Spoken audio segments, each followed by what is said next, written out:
It's time for Africa World Hour with Tsepiso Makwetla. Stay tuned for insights, impact, and inspiration right here on Channel Africa. Available on the Channel Africa app.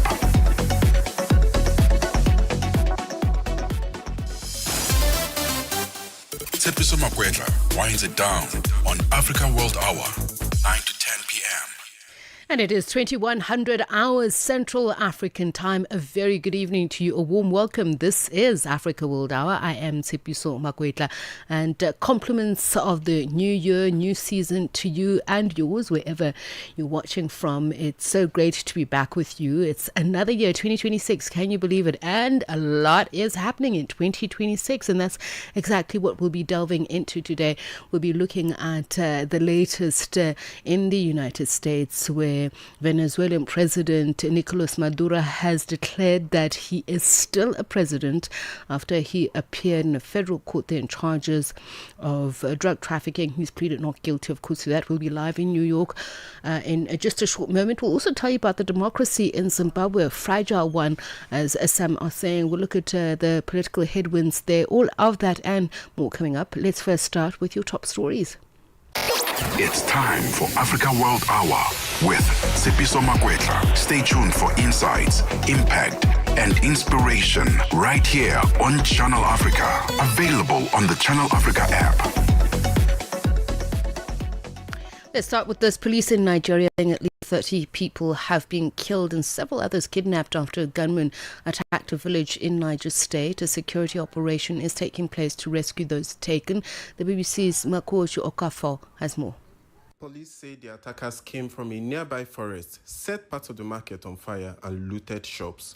An official in the community told the BBC residents had been rounded up, tied up, then killed on Saturday evening.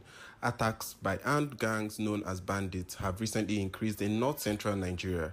President Bola Tinubu has dramatically increased the security budget to try to counter the rise in criminality. Guinea's Supreme Court has validated results showing a landslide election win for the coup leader Mamadi Doumbouya, clearing the way for the former Special Forces commander to serve a 7-year term as president. The court also said the second place finisher, Abdoulaye Yero Alde, had dropped his legal challenge on the result, which was condemned by opposition supporters online. Doumbouya, thought to be in his early 40s, seized power in Guinea in 2021 in a coup toppling then-President Alpha Conde. The court's validation, required after every vote, confirmed provisional results that said Doumbouya had secured 86.72% of the vote in December, the 28th election, against a fragmented field of 8 challengers.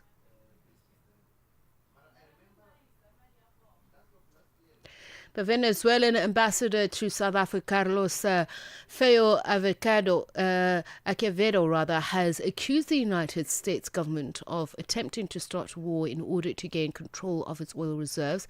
This after U.S. airstrikes hit part of the Venezuelan capital Caracas on Saturday, after which President Nicolas Maduro and his wife, Cilia Flores, were captured by U.S. military troops. For months, the U.S. carried out strikes on suspected drug trafficking boats after Trump accused Maduro of drug trafficking and supporting narco-terrorists. Trump had provided no evidence to support these claims. Acevedo elaborates. Maduro was seen exiting the helicopter, handcuffed in a brown jumpsuit, wearing bright jail-issued orange socks, as he was escorted by Drug Enforcement Administration officials into an armored truck for a short drive to the courthouse precinct in downtown Manhattan. He, along with his wife, Cilia Flores, have been held at the Brooklyn Metropolitan Detention Center since their capture by the U.S. military in Caracas and then swiftly transported to the United States, drawing criticism of violations of Venezuela's sovereignty and the United Nations Charter. Maduro is expected in court around 7 p.m. Central African time, where the process that will unfold remains unclear, including whether they have lawyers or how they will plead. The Beitbridge port of entry in South Africa has experienced elevated volumes that have been largely driven by the simultaneous arrival of buses from Malawi, Zimbabwe and Zambia.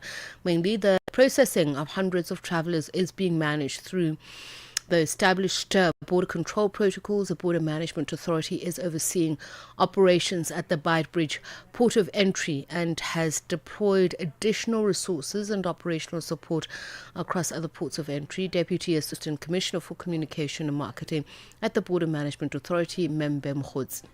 Is about oil, and they have made it very clear. You have seen the craziest statement that President Trump just made 2 days ago when they revealed the real purpose of their intervention is control our resources, our oil resources. You know, Venezuela is... Beitbridge continues to lead with high number volumes in land borders, with over 22,483 processed on the 3rd of January alone. At Beitbridge, elevated volumes have been largely driven by the simultaneous arrival of buses from Malawi, Zimbabwe and Zambia. In response to the long queues and extreme heat conditions, the BMA has prioritized small children, the elderly, and vulnerable travelers. Any traveler presenting signs of illness is assessed by the BMA Port Health officials to prevent the importation of infectious and communicable diseases. Finally, the European Commission has reiterated the EU's stance that it expects its partners to respect the principle of territorial integrity after US President Donald Trump's repeated calls for Greenland to become part of the United States. This comes as a global concern about the US raid on Venezuela that resulted in the capture of President Nicolas Maduro. Commission spokesperson Paulo Pinho expressed the Commission's support for Greenland. We have made our position very clear, and I will reiterate it once more. The EU will continue to uphold the principles of national sovereignty, territorial integrity, and the inviolability of borders and the UN Charter. These are universal principles and will not stop defending them. Greenland is an ally to the US. And is also covered by the NATO alliance. And that is a big difference. So we therefore completely stand by Greenland. 1 hour, one continent, one voice. Africa World Hour with Tshepiso Makwetla on Channel Africa, the African perspective. It's now 7 minutes past 9. On to our top story. Venezuela's deposed President Nicolas Maduro has been transported to a New York City federal courthouse in the United States for his first appearance. Maduro was flown in by an U.S. helicopter from his detention center in Brooklyn for the short trip to Manhattan, where he, along with his wife Celia Flores, are due to face narco-terrorism charges. Their court appearance comes as also in the New York City, the United Nations Security Council convened an emergency meeting to discuss the U.S. operation in Venezuela and the capture of Maduro. In response, the U.S. Secretary of State Marco Rubio has defended his government's actions. You're wrong in your question. Number one, Venezuela is a major source, and the reason why is the following. And I've seen a lot of this reporting, and it's fake reporting, and I'll tell you why. It says that somehow Venezuela is not involved in the drug trade because the UN says they're not involved in the drug. I don't care what the UN says. The UN doesn't know what they're talking about. Maduro is indicted by a grand jury in the Southern District of New York. That means the Southern District of New York presented the evidence to a grand jury, and a grand jury indicted him. And then a superseding indictment came out that was unsealed about 1.5 years ago that specifically detailed Maduro's actions. So number one, let there be no doubt, Nicolas Maduro is an indicted drug trafficker in the United States, and he's a fugitive of American justice. And that's U.S. Secretary of State Marco Rubio speaking earlier today. We are joined now by SABC correspondent in New York, Sherwin Bryce Peace. Sherwin, a very good evening to you. Good afternoon, obviously, your time. And compliments of the new year, colleague, friend. And same to you. Happy New Year from a frigid New York City. I'm outside court where Maduro and his wife have pleaded not guilty to charges, but I await your questions. And that was actually going to be my first question. What is happening now? By judging by what Marco Rubio is saying, that I don't care what the United Nations says. I don't care what they, as far as we're concerned, he is a fugitive of U.S. law. So international law doesn't seem to play any importance in this case.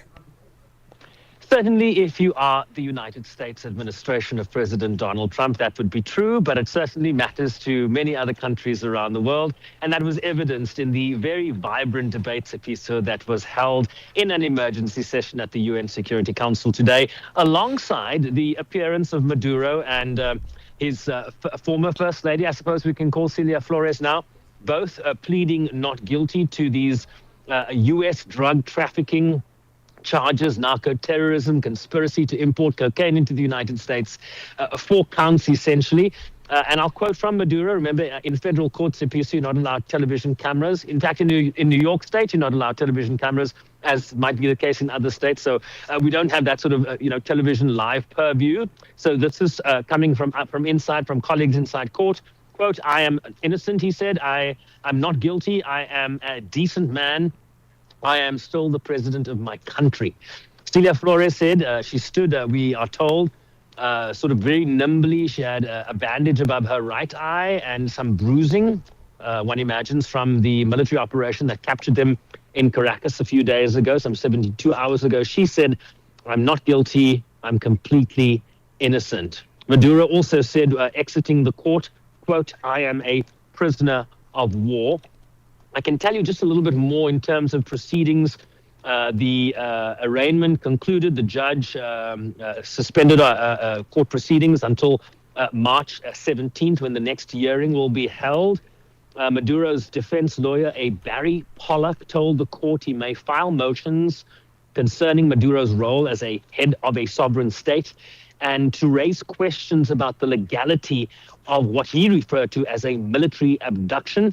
He also said he would be raising health problems or health concerns as it relates to the deposed Venezuelan leader. He is, of course, 63 years old. Who knows what sort of health condition he might be under? But those will be raised in motions by the defense attorney, one imagines, ahead of that March 17th hearing, which has now been set by the judge. Sherwin, as you say, there's been debate across the globe. Certainly there's been live commentary running for the past couple of days on what's been happening there, and questions have been raised if what has happened is not against the UN Charter. But as you mentioned, the US is very adamant that how he arrived there doesn't matter, but the fact that he's there means he is now certainly legally under US domestic law and will stand trial. But I'm just wondering, the way this has played out, it seems like a narco movie, a Netflix dramedy. The convoys and the television cameras. How are Americans receiving this? As most things that happen in the political realm in America, if you're for the guy, you're against this. And if you hate the guy, you endorse the actions of the United States. The question about legality is it comes down to, questions around the UN Charter, as you've raised, questions around international law, the sovereignty of states. What we know as our guide is what the UN Charter teaches us, right? That the use of force is prohibited under the Charter unless for purposes of self-defense, Article 51, or after Tsepiso, or after it's been authorized by the UN Security Council. Those are the 2 times a country can use military force, whether to effect an arrest warrant, an indictment that has been issued in the United States or not. Those are the 2 reasons you can give for crossing borders, for violating the sovereignty of another member state, a equal member state of the United Nations. Those are the 2: self-defense, or if it's been authorized by the United States, by the UN Security Council. We know the latter hasn't happened. The United States is framing this as that they're in a war against narco drug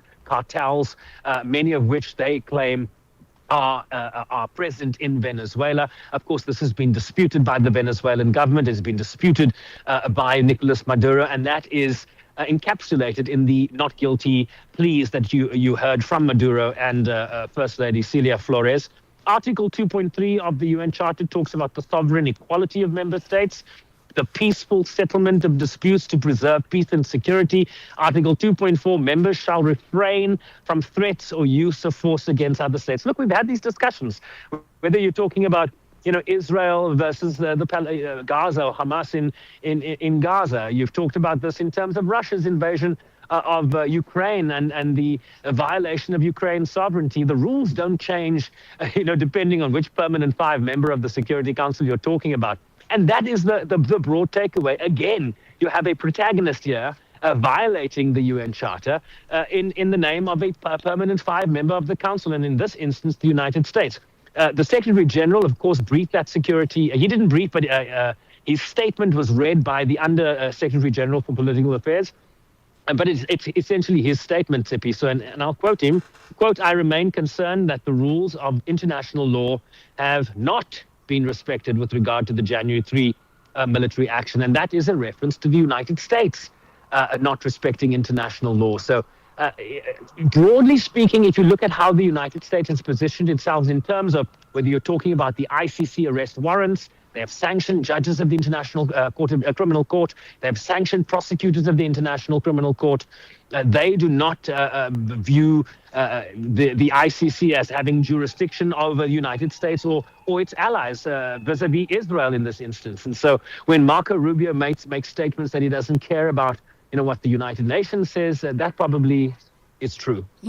And that's the thing. This will go down in the annals of history as of international debate, but where does that debate land in terms of legal precedents? So Nicolas Maduro says he is a prisoner of war, and yet we understand at this stage, and you can correct me if I'm wrong, that he won't be seeking bail. The question is why, and from what we're hearing, that he's going to have a heavyweight defense legal team, David Wickstrom named amongst them, and I believe also Barry Joe Polak, who also represented Julian Assange. So is this something that is going to overturn what is being seen as unilateral legal action by the United States, or is it actually going to strengthen the arguments that it's been making?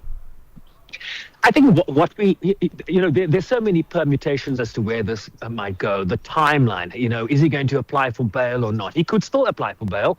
They just didn't do that today because I think they are still coming to terms with what the charge sheet says.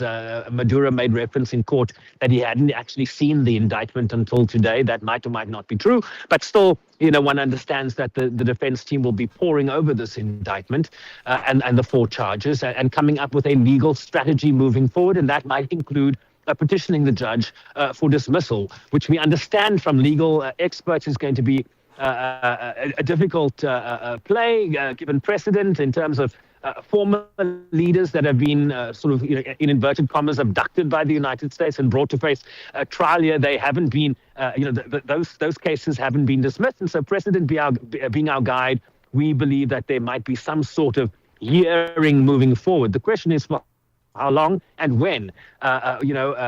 We understand that these take a very long time before they even come to trial. We even heard someone talk about the fact that Donald Trump might no longer be in office when this case goes to trial. So we are talking about years possibly away from any sort of verifiable conclusion to these proceedings. But there are serious questions that are being asked about the international rules-based system, not just in this case, but in terms of how the UN and how international jurisprudence is respected by countries around the world. We're seeing that erosion over a period of time. And so who is to hold these big powers accountable? The United States is the largest economy in the world. They're using tariffs as a weapon of influence and certainly to shape how countries respond to their world. They've made no bones about the fact that they will be using that armada that they have fanned out in the Caribbean. This strike force, 15,000 military personnel are still remaining in the area because they want to exert influence on policy changes vis-a-vis Venezuela's oil, their oil production, and the U.S. being quite explicit, so in saying that this is in the national interest of the United States, and then secondary to that, in the interest of the Venezuelan people, who they believe haven't benefited from the country's oil wealth. So these are this is the body of work we are grappling with. Who is going to hold the United States accountable? And there doesn't appear to be anyone able to do that today.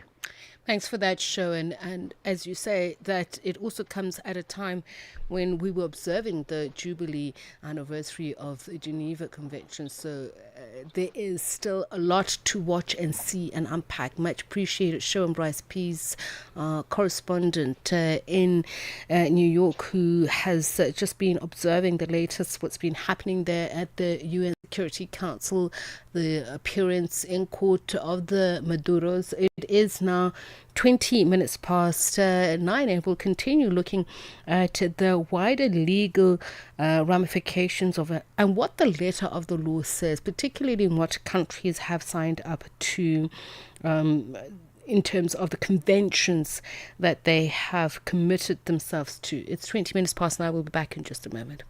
Conversations are happening, and Channel Africa is at the heart of them. We tell the African story with clarity, pride, and purpose, reaching audiences that matter to your brand. Partner with us and connect your business with listeners across borders in multiple languages and markets. For partnership opportunities, sponsorship, or sales, email us at partnership@channelafrica.co.za. Channel Africa, the African perspective. 9 to 12 midday, Central African Time.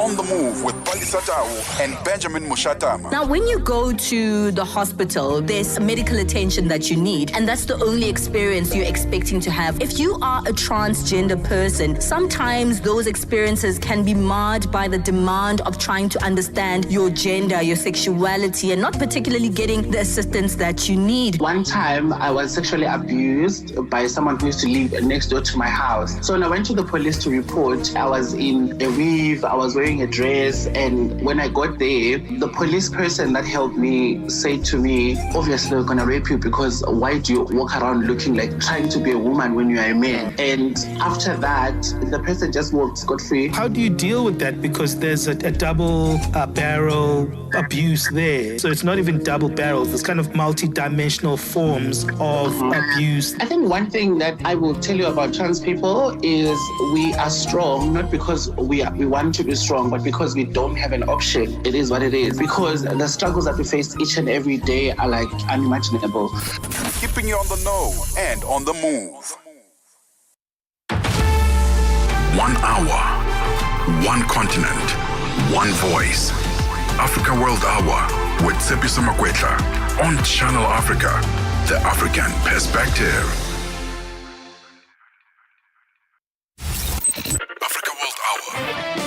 Africa World Hour, unpacking global headlines from an African perspective.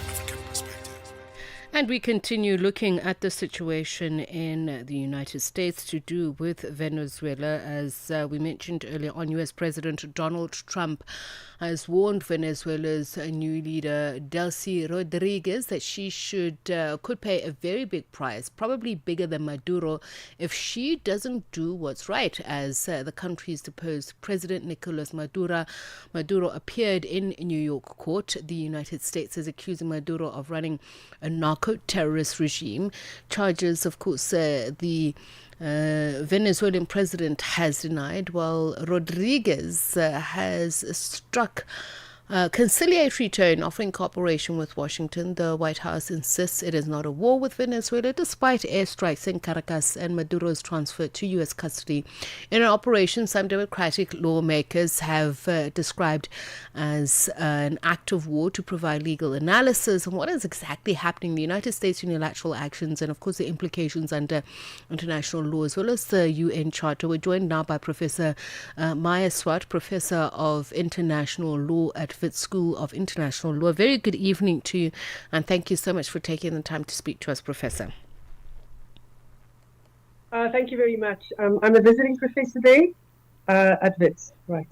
All right. So just looking at the various comments that have been made by various diplomats, the U.S. are calling it a precise surgical operation, being really rather congratulatory. That is Mike Waltz talking about an illegitimate so-called president, referring to Nicolas Maduro. But Denmark's ambassador actually warning that the inviolability of borders are not up for negotiation.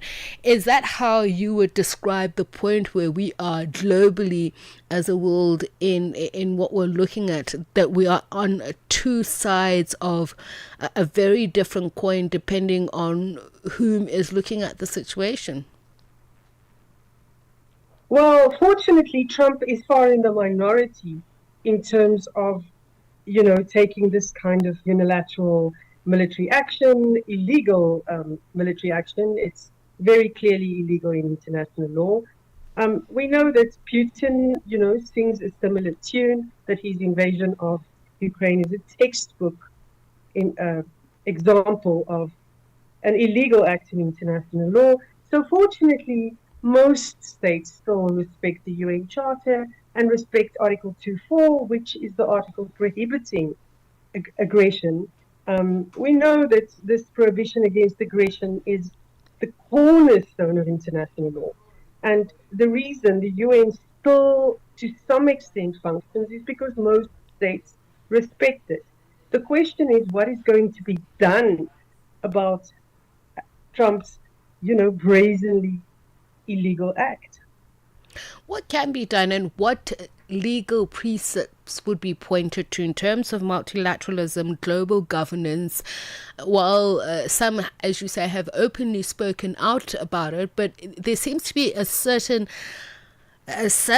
of the legal precedents that's been set before, including other leaders who've been taken to the United States to face legal action under a U.S. court. Irrespective of how they have arrived there, the trials seem to continue. So it seems that the precedent has already been set to allow the U.S. to continue the way it has. Okay, so your question has two parts. Firstly, you want to know, in the abstract, what can be done in this kind of situation? So what can be done is, under the UN Security Council sort of structure, the Security Council can order sanctions, can even order military intervention. But for this, one needs, unanimity within the Security Council, which one is obviously not going to find. And this is where the UN failed. That, this veto system is basically, making it toothless.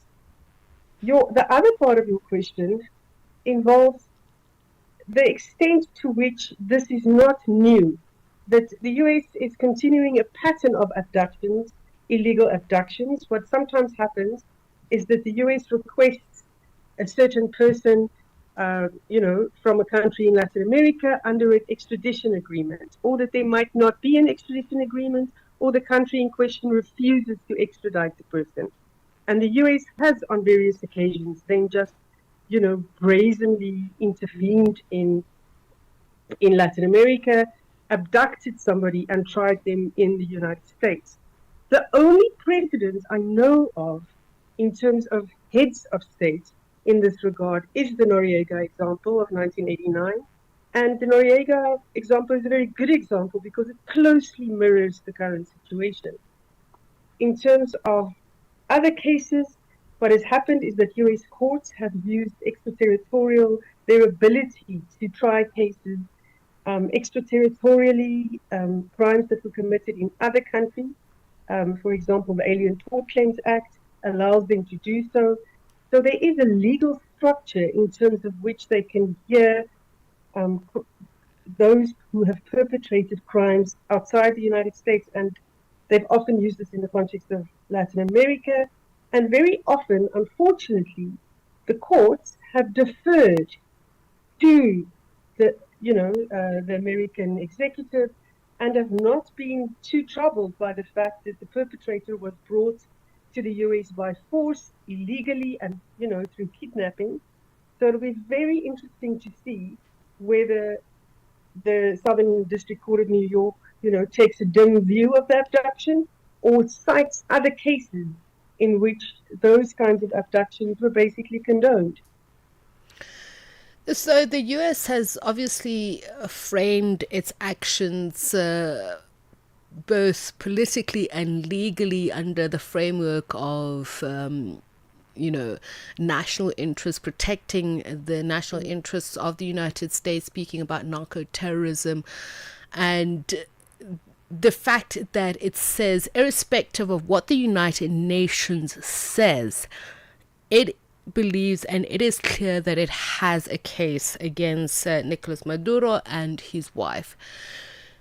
And the issue of sovereignty, the US obviously is not a signatory to a lot of these international conventions that would enforce this. And there's also the fact that the United Nations obviously is headquartered in the United States. And my colleague Sean Bryce Peace was saying it really does bring to the fore the question of international legal jurisprudence. How can that conversation be moved forward if we're saying that sovereignty is being violated under this case? Okay, just one small correction. It's not actually true that the US hasn't signed many conventions respecting sovereignty. It's a signatory to the UN Charter, which is the most important instrument here. And the UN Charter in paragraph 2 very unequivocally states that sovereignty is one of the cornerstones of the entire UN system, and that under Article 2.4, aggression is absolutely prohibited, except in self-defense and except if there's a Security Council resolution authorizing this, which we know is absent in this case. So I'm sure that even Trump knows that he is violating the UN Charter. The only question is whether he cares. So it is very disturbing that he doesn't care. He's the master of pretext. The stuff about corruption, drug trafficking is all a pretext. It's all about the oil, very obviously. It's not a coincidence that Venezuela has the world's largest reserves of crude oil, and the UN wants this. The US, Freudian slip, wants this very clearly. So that's what it's all about. What's going to happen in court is going to be interesting because we know that the Supreme Court is already deferring to the US executive. The question is whether this lower district court is going to, act independently. And what would you then say would be the human, ethical, developmental costs for not only,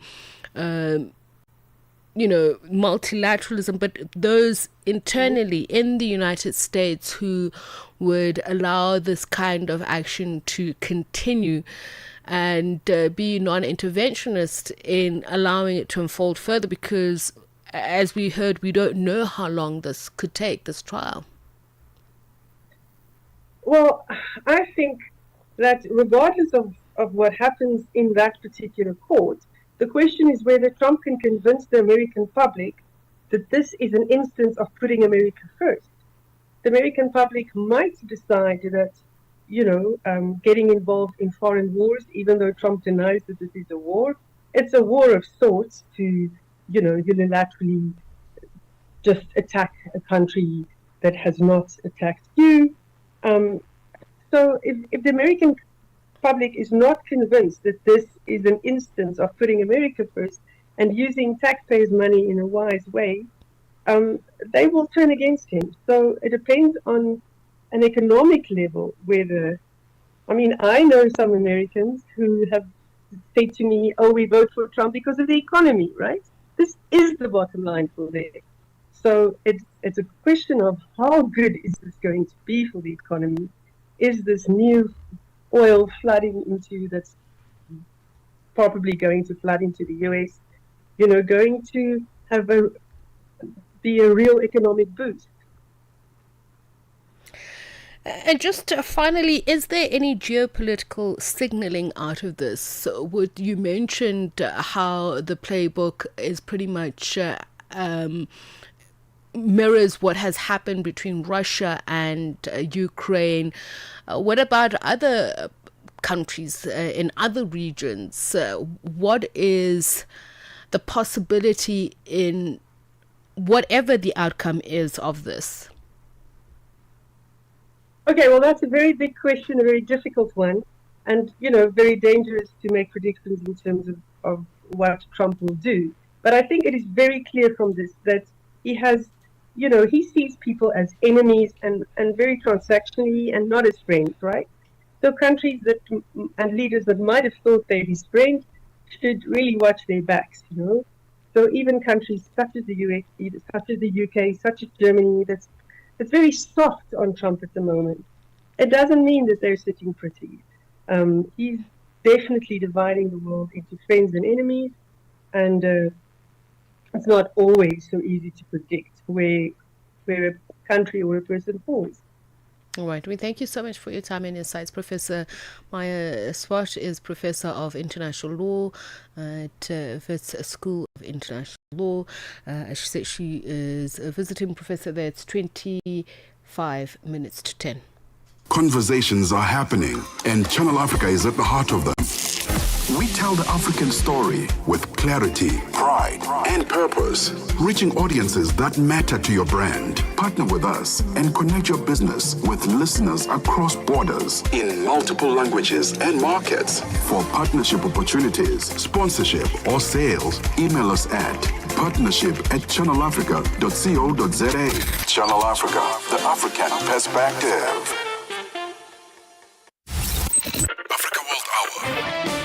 Africa World Hour, unpacking global headlines from an African perspective. Africa is set for a strong economic surge. So says a new IMF forecast that shows the continent will host more fast-growing economies than any other region in 2026, with South Sudan and Guinea leading the pack on the back of oil and mining growth. But what's driving Africa to top the IMF's list of fastest growing economies in 2026? Well, Channel Africa's economics reporter Innocent Samosa takes a look. In East Africa, economic reforms are beginning to deliver results, with Uganda, Rwanda and Ethiopia posting average growth of around 7%.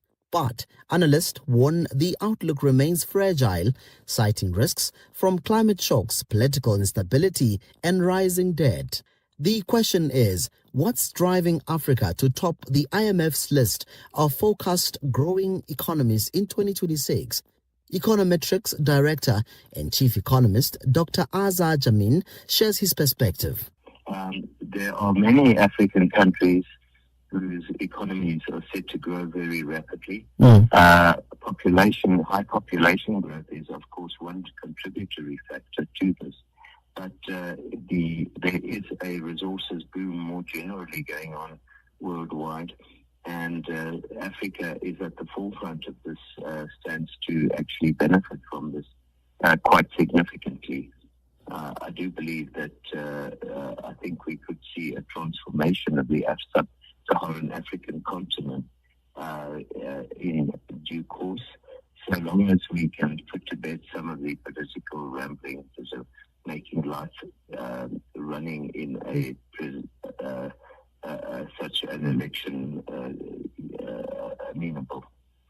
Dr. Azar says sustained infrastructure development will be critical in maintaining oil and mining-driven growth in countries such as South Sudan and Guinea. How sustainable they will be will depend very much on the extent to which the infrastructure is built around these mineral ventures to enable them to produce product over many years without actually collapsing.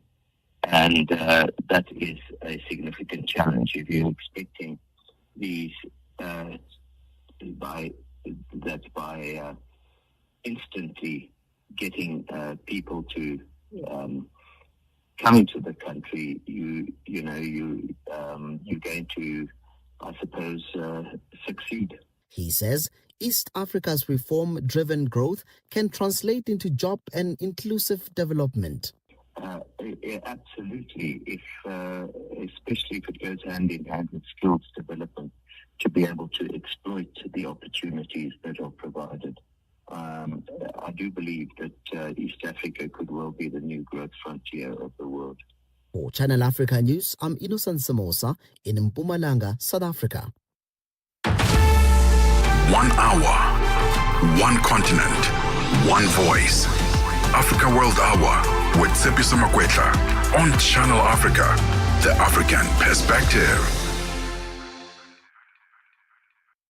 21 minutes to 10 now. The South African organization Civic Root Advocacy says it is outraged by media reports that a 6-year-old girl lost her life last Friday after falling into a pit latrine in Limpopo province. They highlighted the fact that in 2026 a child can still die due to the continued use of pit latrines, and they say that it's a profound violation of South Africa's constitutional order and Section 11 of the Constitution, which guarantees everyone the right to life, while Section 10 affirms the inherent dignity to every person and the right to that dignity respected and protected. Channel Africa's reporter Sisisa Khalo spoke to the managing director of Civic Root Advocacy, Siyabulela Gentile, who said that a sanitation system that exposes children to death is incompatible with either of the rights. So we will come back to that story later. Right, so now moving on to other news. We talk about this, what is happening in the country of Uganda. The government there saying it's banning a live broadcast of riots, unlawful processions and other violent incidents ahead of an election in which President Yoweri Museveni is seeking to extend his 40-year rule. The authorities have detained hundreds of opposition supporters ahead of the January 15 election. The election will again pit the 81-year-old Museveni against the 43-year-old pop star turned politician Bobby Wine. Authorities often describe anti-government protests as riots. For a look at the impact this is likely to have on the election cycle of that country, we're joined now by Ugandan digital rights researcher and consultant Juliet Nanfuka. A very good evening to you, and thank you so much for taking the time to speak to us. Good evening to you all, and pleasure being here. Perhaps let's just first start on what it means, and I'm talking at a very basic pedestrian level, so that people really understand where we cut off the internet, throttle it during election campaigning and times.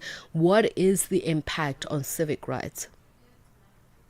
Well, firstly, it's a very, very basic, rather direct affront to the act or the practice of democracy as we've come to understand it. Beyond that, you are denying citizens the right to information, access to information, the right to impart information, denying the media to do their role as the fourth estate. In some instances, you're denying businesses to actually function, services to be delivered. So in a very small nutshell, that is what a disruption to communication does. It is really the extraction of an entire country or community from being active players in their society and in the broader global community. And would you say that it deliberately disenfranchises a certain demographic in society, because there is this thinking that it's more the younger generation, but obviously this does have constitutional implications because the Uganda Communications Act does conflict with constitutional protections? Yes, it does, which is very unfortunate. But it's one of many other laws that are in direct contradiction with what the constitutional guarantees. When it comes to the online space, we have a much younger population engaging there. The demographics of the country has it such that we are a country largely dominated by a youthful generation that is actively engaged in online spaces, more likely to talk about politics and what is going on, especially coming into an election season. And as you mentioned earlier, we are in a 40-year rule where we're still putting in place practices that may have worked 40 years ago, but may not necessarily work today when the times have changed, when the temperature has changed, when the ecosystems of society have changed, including the appreciation of politics, of democracy, and civic participation in these spaces. And just Given the fact that, as you mentioned, this has been something that's ongoing, even in the form of Bobby Wine, whom one would say would represent that demographic that will be affected by this.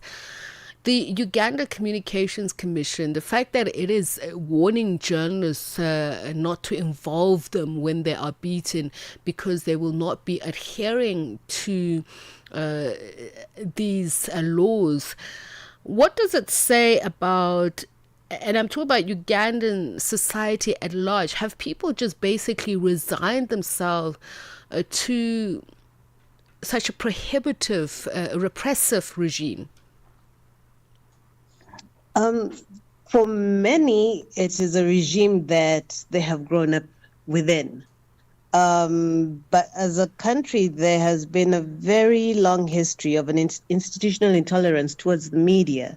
So when we have a national body coming out and saying that we will not back up the media, it's telling us quite a bit about the psychology that the society, or rather the authorities, have for the media at a time when the media is actually most needed for accountability, for transparency, for narrating what is actually going on. And this is across different media formats: radio, digital, TV. I mean, we have different segments of society that rely heavily on the different media channels that are currently available in society. But when we muzzle the broadcast of what is actually happening, we're telling a partial story of the reality of what's going on in the country. And that is detrimental to what the election should actually be standing for. We create a culture of mistrust, and for some people generally are defeated. What next should they do if the media does not have a voice to deliver the information and this required? is precisely the point, that because the law then says that you cannot broadcast, and that would include citizen journalism, or basically freedom of expression for whoever is using technology to reflect back to society what is happening. Because if that protest, whatever form it takes, is then considered to be riots, then it also creates a very hopeless situation for building society from the media's perspective, because they then can't even reflect that there are different types of protests. True. What you say is true. So while this announcement by the Uganda Communications Authority speaks directly to the media, it has consequences for, as you mentioned, citizen journalists. However, just about everyone walks around with a smartphone. That story will still get out. We saw it happen in 2021, where we had a media house that was able to pull together pieces of a shooting incident that, there were various attempts to muzzle. But the documentation by ordinary individuals on the street helped us piece together that story. It's likely that the same thing will happen, only that it might not be captured by the legacy media houses, for example. It may be captured by ordinary individuals who might still put out the story. There's a virality which cannot be contained even by the state unless everything is completely shut down. So perhaps this is the first step in trying to muzzle society, but nonetheless, a story will be told, if not now, perhaps after the elections. But you can't control the flow of information. You cannot control people from telling or documenting what is going on in their immediate spaces. But in the meantime, so how is really a direct attempt at muzzling traditional media? Yes. In the meantime, how is it be done in terms of whether it's accreditation, registration of not just media houses, but individuals who can report on? And I'm also wondering about civic organizations that would want to monitor the elections, long-term, short-term. What are the legal repercussions that are being made known in this censorship? So we have in place various laws, like you've mentioned, the Uganda Communications Act, that we're already seeing being used. We also have laws like the Computer Misuse Act, which penalizes the distribution of information, or can be used to threaten, effect arrests, or prosecute individuals over the online activities. So there is a sense of some form of perhaps self-censorship that is being brewed by some of these actions, but that does not mean that the work is not being done. There are various efforts by media houses nonetheless, by civil society organizations, who will continue in their role of monitoring the developments of the elections, be it understanding what's happening in the media landscape, what's happening in terms of freedom of information and access to information, what's happening in terms of access to the internet, access to mobile transactions, both of which sometimes do get affected during elections when they are cut down. So efforts will continue nonetheless. Not everybody can be muzzled. There'll be attempts, perhaps some direct targeting of specific individuals or entities, as we have started seeing in some of the arrests that have been happening.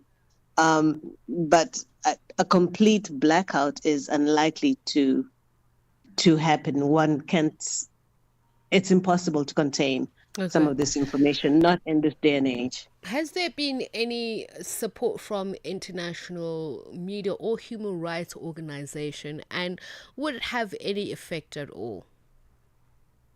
So over the years, there's always a lot of support from the international community. However, when the time comes, we are left to deal with these situations as citizens, as Ugandans.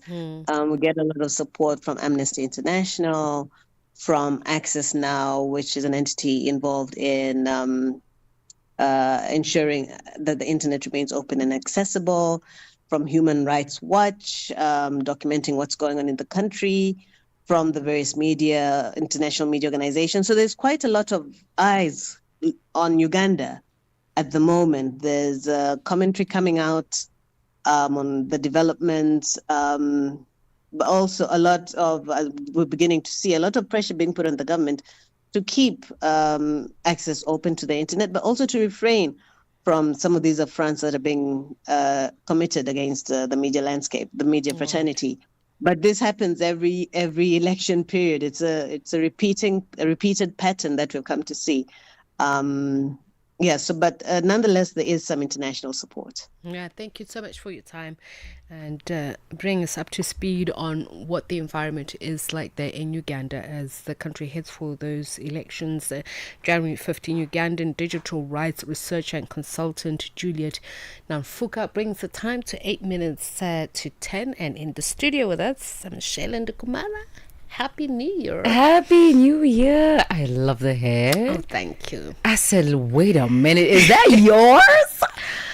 Listen. You did a 1, 2, 3 there. I was like, I told you guys, I want to embrace my midlife crisis, wholly, completely own it. And I kept on thinking, am I really going to do that? Am I really going to do my hair that way? And I'm like, actually, why not? Gorgeous. And it does not look like any crisis. You are thriving.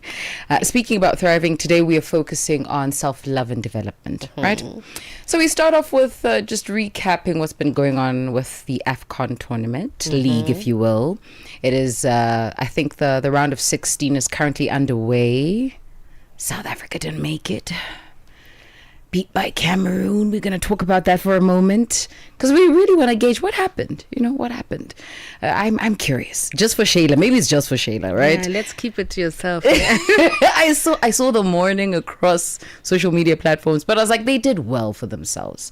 Folks, let's be real. But it's Cameroon also. I mean, yes. People have to be realistic. Right, and the score was a decent one, 2-1, not too bad. So that comes up in the first hour, and then we touch base with the ambassador of Venezuela to South Africa. Now, quite a bit has been happening, and I'm sure that you have covered extensively what is going on in Venezuela. We're going to be looking at the resilience of the country, right, just as a collective, and sort of using their current situation to bolster up any nuances of guilt or nuances of defeat. You know, if you're feeling like this is an impossible situation, I think this is a story to listen to. And then in the second hour of the show, we speak to a 17-year-old girl who has a company, okay? It's an e-waste recycling company. She won this via the Green Circular Economy challenge that was presented to children of her age. She was in grade 11 at the time. And now this company is fully functional. I'm thinking, at 17, you are making money. Don't they kind of make you feel thick? Ma'am, this is why... What happened? Where was I? What am I doing? No, and even I feel like if I did school again, will I reach this point? I don't know. Think so. They make me feel so stupid. I think the context. No, and also I think it does a lot for what people have been saying over the years, that there's no child who can't do certain subjects. It's the teachers who don't believe that children can not do certain subjects. So if we had the teachers of today, yesteryear, listen. And also it's like a generation that we've pretty much taught not to fear anything. Absolutely. So... Hey, we did part of that. Do you see? So there's something to be proud of. There's something to hold on to there. That's what comes up on the show. All right, thanks, Shayla. That's African Diaries coming up after Africa World Hour in just 5 minutes. For now, let's go back to that story about the South African organization Civic Root Advocacy. It is mourning the death of another child, a 6-year-old who lost her life last Friday after falling into a pit latrine in Limpopo province. Sisi Zakhalo spoke to the managing director at Civic Root Advocacy, Siyabulela Gentile, who said that sanitation system that exposes children to death is incompatible with the constitutional rights and guarantees, particularly that of Section 11 here in South Africa. One, we'd say that this loss was entirely preventable, and it is actually not an accident in our view. It is an institutional and systemic failure. You know, it's a consequence of a failed state, actually. What are organizations like yours doing to fight the reality that many South Africans are still facing of still using the pit latrines? One thing that we are doing and we should and will continue doing, which is central, to our collective responsibility, is to always call for accountability, for transparency in the disclosure of sanitation conditions in high-risk communities. And these are your rural communities, these are your low-income communities, and call for decisive action to eradicate pit latrines once and for all, because we believe that each time there is a delay, every deflection and every unfulfilled commitment places more lives at risk. And we know that sometimes, especially at the level of local government, there's a lot of feet dragging, there's a lot of corruption, there's a lot of promises being made and not fulfilled. Hence, we are saying that South Africans are presented with yet another opportunity through this upcoming 2026 local government elections. And one of the things that we are doing is to mobilize the communities to go out there and demand that there should be accountability, and they can only do that through the electoral ways, or rather through the ballot. Do you think that government is doing enough to eradicate the pit latrines? It's certainly not. I mean, for the fact that we are a little over 3 decades now, and there are still communities that use pit latrines in South Africa, that tells you that government at the local level, it's certainly not doing enough. And you'll remember that local government is the one closest to the people. It's actually the one that is charged with delivering services to the people. And that we are still burying our kids in 2026 due to pit latrines. That alone tells you that government is not doing enough. And our role, as I said earlier, as civic groups, is to call for accountability, is to always raise awareness on these issues and put pressure on the powers that be, that we need to come to a point where there is no community in South Africa that uses pit latrines. But at this point, they are certainly not doing enough. I mean, there are still schools in South Africa that are still using pit latrines. And so we are calling on them to do better. And South Africans must raise their voice and show their displeasure on this upcoming 2026 local government elections. What do you suggest as a way forward? Primarily, South Africans need to call for accountability and transparency. And one of the legitimate ways to do that, it is to, go out there and register their displeasure through voting. But what we need to do also as a way forward, what me and you must be doing now, is to raise awareness continually so on these issues. Incidents of a little girl dying because of a pit latrine must be raised. The whole country needs to know that a case like this happened. And we owe that child, I said earlier, who died in Kuzana village, more than sympathy. The way forward is that she must get justice. And the only way for her to get justice is if we eradicate pit latrines once and for all in South Africa. And that there is Siabulela Gentile, who is Managing Director of Civic Root Advocacy, speaking to Channel Africa reporter Sisis Khalo. That's how we come to the end of the program this evening. Up next is Sheila Ndukumana with African Diaries. Good night for now. Conversations that touch the heart and inspire change. Here on African Diaries.